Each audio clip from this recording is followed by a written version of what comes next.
Sanford Motor Trail run here in kind of gloomy New Hampshire on the coast. I'm back from the mountains. It's raining, but I got some exciting sunny fun to run in here. This is the Skechers Go Run Speed Elite Hyper. Skechers high performance long racing shoe. It is already just launching. It has Skechers Hyperburst midsole, which is an EVA that's infused with CO2, so it's a resilient, super light foam that has quite a bit of spring. Here we also have a carbon winglet, carbon infused polymer winglet plate. You see the black? The plate is actually raised and then comes across as sort of an H across through here. So it's not a full length carbon plate as some shoes we're seeing now have. It's mainly at the forefoot for some explosive toe off. I believe the stack height's about 23 millimeters in the heel, 19 millimeter forefoot, so that's a 4 millimeter drop, and I think you probably have to add in the sock liner to that. I haven't tried them on yet. I'll tell you in a minute as I start running how they fit. They're a size 9, which is about a half size up from my usual. You can see the upper is a translucent mono mesh. You can see right through it. They're decently roomy. There are really no overlays beyond the printing and a bit of, I think, infused laminate in here. The tongue is thin with a touch of padding right about in here. No booty here. There's no heel counter. So you've just got the mono mesh. It's called mono mesh. It doesn't stretch much. And in the Speed Trail, it fits really, really well. So underfoot, we have a minimal outsole, should be plenty for the racing purpose. It's Goodyear rubber, as on many or most of the Skechers high performance shoes these days. So it should be a good, grippy, durable rubber. You have some at the heel, some at the forefoot. We still have Skechers M Strike, which encourages a midfoot strike. As time has gone on, I've noticed it less and less, I think because Skechers is doing a better job with the overall geometries to kind of get me off the heel. I'm kind of a heel striker. So I'm gonna take them out for a quick first run in the rain here and we'll report back.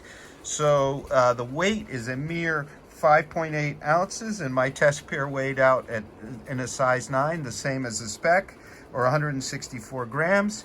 It's a 4 millimeter drop. The retail price is $190 and they're available now. So let's take them for a run. Okay, everybody, I've got a nice solid mile at about 8-minute pace, which is pretty darn good for me. The fit should be true to size. There's a bit of snugness right about here, but there's plenty of toe box room. I wouldn't size up. The heel hold is pretty decent. Remember, there's no heel counter. Now, what I'm really noticing is the black, which are the wings that rise up and then in an H-shaped plate to the other side. I find my foot landing right in there or toeing off right in there, and as Skechers says, there's a lot of stability, side to side stability, and then quite a decisive bounce off the road. Lightly rockered, I'd say. Not a heavy rocker, but you kind of settle down over that plate and then just pop off. Very quick turnover. So far I'm feeling this is a really good distance racing shoe for elites. That's what it's designed for. And for the rest of us, a really good 10K, half marathon, and for some marathon. Not sure I'd go a marathon in them, but we'll have to see. They sure feel fast. It's quite stormy out here. It's windy, it's cold, rainy, but I'm moving along and really enjoying them. The rubber, I'll say, gripping very well on this very wet road with a teeny bit of snow here and there, and it's especially, I tried it on the wet paint on the road, and all of that was really good. So I'm going to keep going. This is one fast shoe from Skechers, the Speed Elite Hyper. Here we go for some more. Okay, so I'm back from my run. It was wet, it was windy, it was wild. I can say for one thing, they absorbed absolutely no weight. I'm gonna go take them upstairs and weigh them, but this mono mesh, really, there's nothing to absorb moisture. So what about the ride now that I got back? Well, I ran about 5.3 miles at about 8:03, 8:04 pace, which for me is pretty good. Yesterday I was on a plane all day. First thing I noticed, the cushioning in the heel. There's not a lot, but it is super forgiving and springy. That's our Hyperburst, really working well there. In fact, even though it's a bit early, I prefer what's going on at the heel in this shoe to the Razor, which I felt kind of low. It might be the Goodyear rubber. It might be something a little different in the geometry. We'll look at that in our multi-tester review coming real soon. But the cushioning was excellent at the heel. It's not a maximal cushion, but there is plenty for road racing, and that's what this shoe is really designed for. I'm not sure I would train in it. Some might, but it's definitely sitting sort of as what I might call a super modern, well-cushioned race flat. I say race flat because it only weighs that 5.8 ounces or 164 grams, which is very, very light. So there's a lot of shoe here. There is some rocker effect, but it's more what I felt more like that my cadence was increased. I'm going to check the numbers, and in our review we'll be touching on that, but it felt like my feet were turning over really fast. As I hit that plate, I just seemed to pop right off. It's not a roll effect like you might see in the Vaporfly. It's more sort of a quick turn of the feet. Plenty of cushioning in the forefoot. For me anyway, for this kind of speed work, and especially as I said earlier, there's tons of forefoot stability here, and heel for that matter.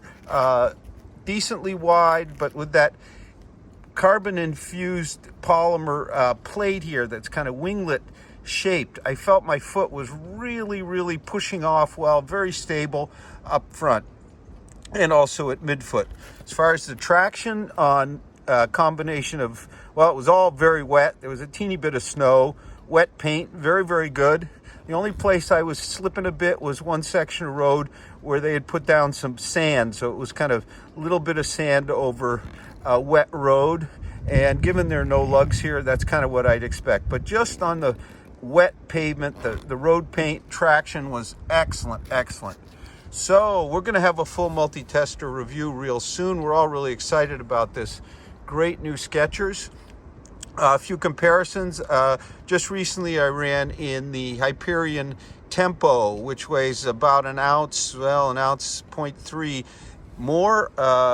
It was much cold. It was considerably colder weather, but they felt quite a bit firmer, particularly at the heel, than this guy did. They have no plate. The forefoot felt similar, but it didn't have that kind of explosive pop effect that our Skechers does. So I think this is going to be a real contender for runners who may not want to go all the way to a super maximal kind of shoe, such as the Vaporflies and so on, who want a bit more road feel but still plenty of cushion. Another one I might compare it to is the Carbon X from Hoka, which is also a 5mm drop, but has a full length carbon plate. Well, the Carbon X feels much flatter than this, and you really do feel that plate towards the heel.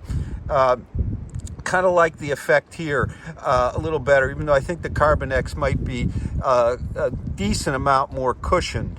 The other thing I noticed from the winglet, which is right in here cutting across, is my toe at toe off didn't want to kind of push down. It was up as it should be as you toe off.